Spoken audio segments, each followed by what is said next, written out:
Welcome, ladies and gentlemen, to another episode of the Player Career Mode. And if you're new around here, please consider subscribing. And I hope you liked the video. And we're gonna get straight into it. We're gonna play our second World Cup ever, and our first game is again against Germany. I don't know what it is. I don't know how randomized it is, but we get Germany again as our opener for the World Cup, and hopefully it's gonna be a good game. Well, this is the kind of match every football fan looks forward to. A lot on the line and the likelihood of a tension-packed occasion. We have all the action for you live on EA TV. So yeah, this is the second time we faced Germany in the World Cup as our opener. And I think last time around it ended 1-1, so it gave me a little bit of hope. But considering the age group of the team now, they're a lot more developed than they were last time around. So I was expecting a bit more of a fight, putting all that into consideration. And as you can see from the length of the video, it's going to be a lengthy one. So hopefully that's a good sign for you guys to notice about our World Cup run. But you know, nothing happened in the first half of the game. Second half, we had to wait a little bit, and we finally get our opportunity cooking here. We get a nice pass in, and comes on to my left foot, and I was a little bit nervous taking that shot on, but you know, I went in with full confidence, and we ended up scoring in this opportunity. You know, playing on ultimate difficulty, the AI is very much hard to break down, especially when your teammates are very underleveled compared to the opponents. And you know, I was thinking, you know, maybe we can go on to win it, and we go 1-1 here inside the 72th minute. And after that, I'm thinking, you know what, maybe a draw will suffice for us. You know, I don't think we should consider going any more attacking. And unfortunately for us, our players don't know how to put in a tackle. Our keeper stands still, and they score a free goal basically, and they make it 2-1, and they almost get a chance here in the last couple of seconds. And I'm just thinking, just mark your man and kick it out whenever you can. And they make the tackle, and the game ends 2-1 in Germany's favor. And I'm thinking, well, this is a horrible start to our World Cup. And we have Wales next, and Wales got like 3 points from Ivory Coast. So this game, for me, in my eyes, was to decide whether we could go on to win against Ivory Coast. Because if we can beat Wales, then you know, maybe we can beat Ivory Coast, and maybe we can get some points there and not have the loss from Germany hurt too much. And we go against Wales, and their setup is a 5 at the back, which I really hate, but at the same time, you got to be a little bit more creative in the runs behind, because the center backs don't tend to pay too much attention except for the one guy that's marking you. So you tend to just overlap two of the center backs and have the one just come and mark you. And here we get a nice little boost through the two defenders. We score inside the 17th minute or the 18th minute, and we go up 1-0. And I'm thinking, you know what, maybe this would be a different game. Maybe it'll be a lot better than it was against Germany, and hopefully we can seal out a win here instead of having the opponents ask more questions and come back into the game. And here I drag two defenders, leaving Pulisic free in that middle pocket, and he makes it 2-0. And you know, thankfully he scores that, because oh my god, the amount of chances that we missed in this World Cup alone is like enough to cause a heart attack. And yeah, in the second half, we get another opportunity here. I ask for the ball, lay it off nicely, tell him to shoot that, and it goes in, makes it 3-0. Adams scores it. I'm pretty sure this is Tyler Adams and scores it, and you know, we make it make it 3-0.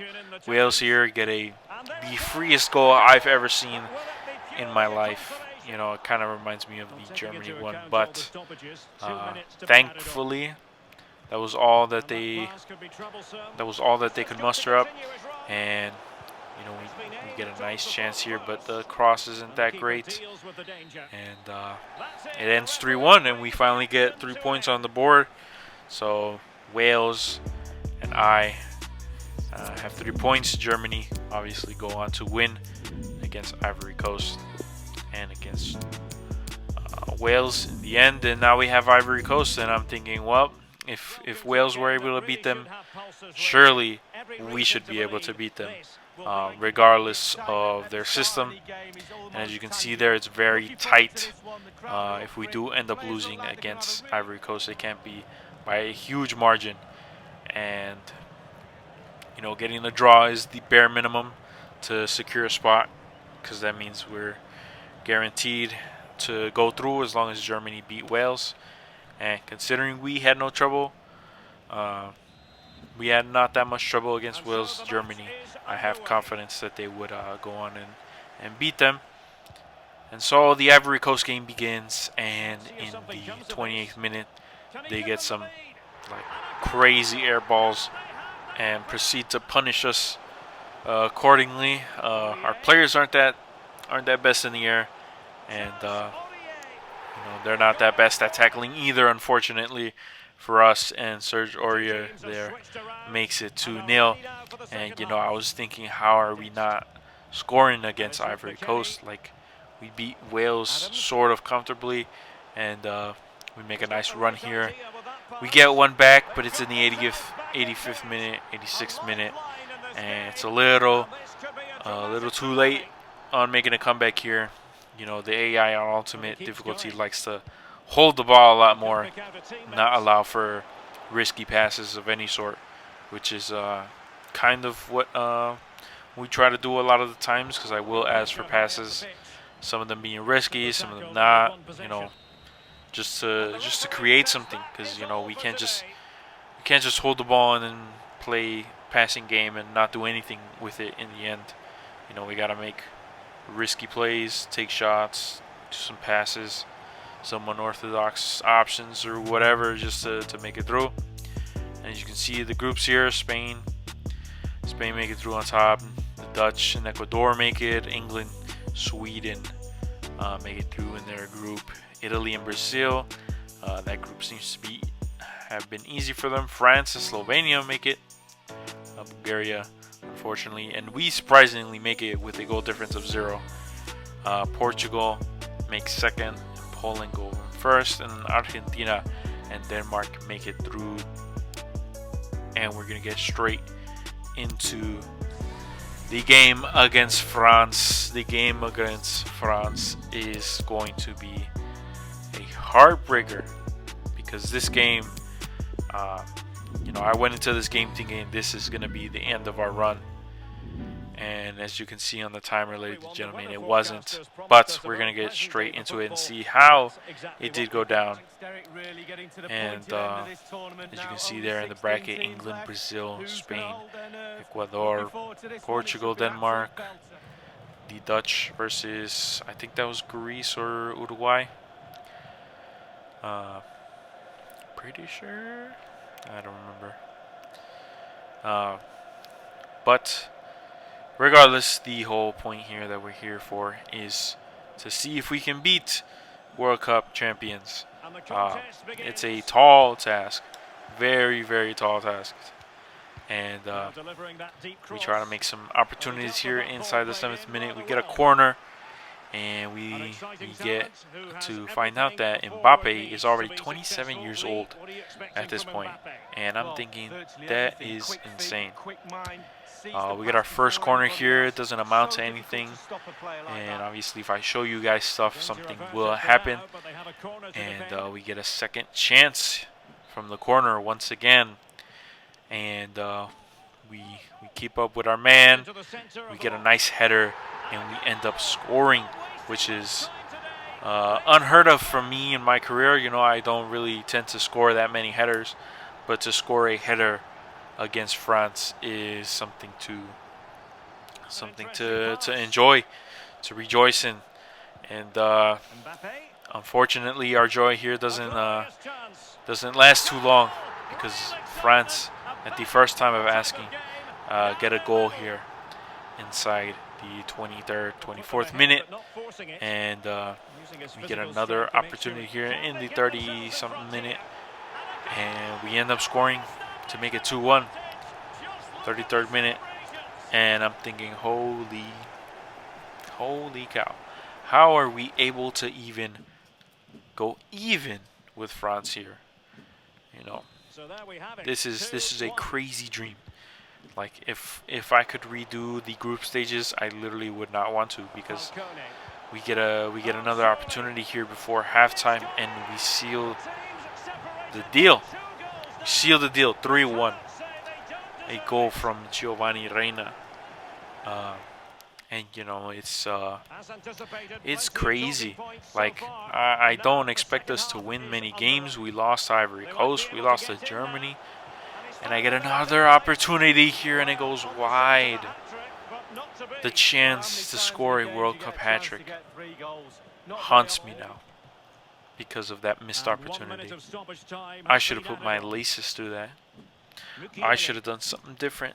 Just a little bit more on target, and it would have been a World Cup hat-trick. But unfortunately, it was not meant to be, ladies and gentlemen. But the game ends 3-1 in our favor, and we move on, and we find out that our next opponent is Denmark. And I'm still in shock over the fact that we managed to beat France. Their team is absolutely insane, and we were able to beat it one way or another. And honestly, I have no idea how far this team could go without me in it. And yeah, we venture on to our next match against Denmark. A huge game, because you would think Denmark's a little bit more easier than France. And as you can see the bracket there, it was Uruguay, Italy beating Sweden, Germany beating Slovenia, Argentina beating Poland. And on the other side, you could see Brazil versus Spain. That game must have been incredible to watch, especially after you see the scoreline that it was in the next match. But yeah, Denmark is a crazy team to come up against, especially after beating France. You know, I would think, you know, maybe we got some momentum on our side. I know the group stages weren't that great in the beginning, but unfortunately for us, we go down 1-0 inside the 9th minute, very early on in the game. And I'm thinking, man, we're not. I can't afford to go out without fighting. And I get a nice chance in here inside the box. I cross it over to Christian Pulisic, who puts it away for 1-1. And I'm thinking, you know what? Maybe we do have a chance. And I ask for a through ball here. Make sure the defender doesn't come on to me just before halftime. And I make it 2-1. What a goal. What a fantastic goal, ladies and gentlemen. And I would assume I would be scoring more goals like that. You know, try to beat the defender, cutting in, getting that tight angle, and somehow managing to squeeze it in. I genuinely was not expecting that to go in. We get another opportunity here. I pass it off, but my teammate can't finish it. And he gets another opportunity, and we finally make it 3-1. We beat Denmark by the same scoreline that we beat France. And I'm thinking, you know what? Maybe our next opponent, we can beat him by the same scoreline. As much as our team isn't that great, you know, I would imagine that we have some sort of opportunity now that we've beaten big teams, except for Germany and Ivory Coast, who, you know, looking back, we should have beaten Ivory Coast. I don't know why we didn't. And Germany are obviously a very good team, so it would be very difficult for us to beat them if we couldn't beat them in the group stages. And yeah, we took a free kick here. I didn't know what to do. It was so far out. I didn't really mind it. I just wanted to kick it out because, the ref was going to blow the whistle anyways. And yeah, all the games are played on Ultimate just because it is the World Cup. I didn't want to break anything down, and I want it to be as realistic as it could be because, the USA are not notorious for making any deep runs, especially when the World Cup has international giants of football, and our nation doesn't really focus on it so much. But our next opponent is Brazil, and as you guys remember, if you do remember, we were injured in a game very early on after going 1-0 up against Brazil. We were injured by a tackle where we clashed against Casemiro, and that ruined our World Cup run. But now we have a chance here to redeem ourselves, to get revenge, to beat Brazil, and yeah, hopefully we do, and we get some nice team photos. When I was recording these, I was thinking, like, look at my face and how angry I am at the fact that these are my teammates and everybody else has world-class players. But anyways, we move on. Very early on, we try to apply pressure. I try to read that pass, and the ball ends up falling to me. Marquinhos and Militao try to run up to me, but they can't catch me. I'm too far, and under pressure, I make sure to bury that. And that goal came out to be the most crucial goal probably in my international career, given the fact of who it was against. And I try to make a nice pass here, but my teammate just can't get his foot on the ball. I get another pass here to my teammate, and he stops running for whatever reason. Like, he's got a good couple acres from his defender, and he decides to stop running. I don't know who programmed these AI, and I get another chance here, and it hits the crossbar, and unfortunately for us, we couldn't make anything. And Brazil did have a chance there, as I showed before. Pretty sure that was Gabriel Jesus who had the chance against Zach Steffen, and he shoots it at the keeper. So, that's not our fault, but we do end up beating Brazil 1-0, which is fantastic for us. Our first World Cup final in our second World Cup ever. And I'm not even thinking about my age here. I'm just thinking, man, we're in a World Cup final. I'm finally bringing it to the table. I'm finally doing something for my country. And the final turns out to be versus the Netherlands. Another 5 at the back formation with crazy center backs. And all I can think about is, what am I going to do? What am I going to do against a team like that? I know I shouldn't have challenged Van Dijk, so I tried to attack on the right side of their center backs. I don't know why it shows Brazil and Argentina. Again, that would have been a nice World Cup final, but unfortunately for them, it is not the final of the World Cup. They fought for third place, and I think in one of the news articles it said Brazil smacked them like 4-1 or 3-1 or something like that. So, that was crazy to even read, with the fact that we beat them very narrowly 1-0. And now, ladies and gentlemen, we are in the final parts of the episode. Probably my worst performance on a pitch, because look at this chance. This is the easiest chance in the world if it's any other team, and I try to chip it because the keeper comes at me so quick, and I put too much power and it goes over. And then I get another chance here with my typical run between the defenders, and it goes just wide, and I just want to stuff my face 6 feet below the earth. And I have no words. I cannot describe to you the amount of agony that I felt from missing 2 chances when the Dutch had 0 chances that entire game. I could have sealed the deal inside 90 minutes, and I'm hurting inside so much because the first half of extra time they held the ball the entire time, and then in the second half, like, they kept holding the ball, and my teammates literally could not do anything against them. I was so tired, I literally could not run. My teammate there tries to go for a header, misses the header. It falls to Boadu, and he scores the winning goal.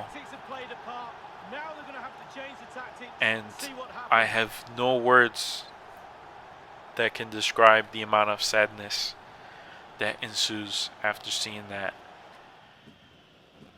And I just think to myself, what did I do to deserve to miss those 2 chances, man? That first chance, I could have ball rolled the keeper, and I didn't. I went for the chip. I went for the most difficult portion. The second chance, I didn't know what to do. I took the shot, and if it was any other team, it would have gone in, but it drags wide. And unfortunately for us, ladies and gentlemen, we get second place at a World Cup, which is not horrible for a team like the USA, who probably will never in my lifetime ever reach a final in the World Cup. But, you know, there is no time for sadness anymore, because the World Cup is over. We have to put that in the past now. We have more things to look forward to. We still have some years left in our career. We're only 30. We turn 31 at the turn of the year. And, you know, I'm a little happy that Van Dijk is finally a World Cup winner. But other than that, yeah, it's going to be it for us here, ladies and gentlemen. There's not much else I can say except full of regret for not scoring those 2 chances. You know, maybe in the next lifetime, i.e. being the next time we do career mode, we can put it away and finally score in a World Cup final. So yeah, all this really tells me is I'm not a big game player, and that's unfortunate for me. You know, with the amount of goals I score during the league, you would think I would be able to do it on the big stages. UCL final, I wasn't there, but we ended up winning it. And in the World Cup final, I get 2 chances and I can't put them away. I don't know what to feel. I don't know what to feel except disappointment. But, you know, we have to wait 4 more years, and I don't even think my player will be able to play for 4 more years. I actually don't know when my player starts to decline in stats and whatnot, but you know, I don't think in 4 years we'll have the capability to carry the USA. Here I went for the shot, but you know, after looking at it back, I should have probably waited, passed it off. And then here, you know, obviously I went for the chip. I probably should have gone for the ball roll. And again, any other team in the world, and that would have gone in 100%. I don't know what happened or why I was dragged wide, but that's going to be the end of the episode, ladies and gentlemen. I will see you guys in the next one to see if we do get a move. Peace.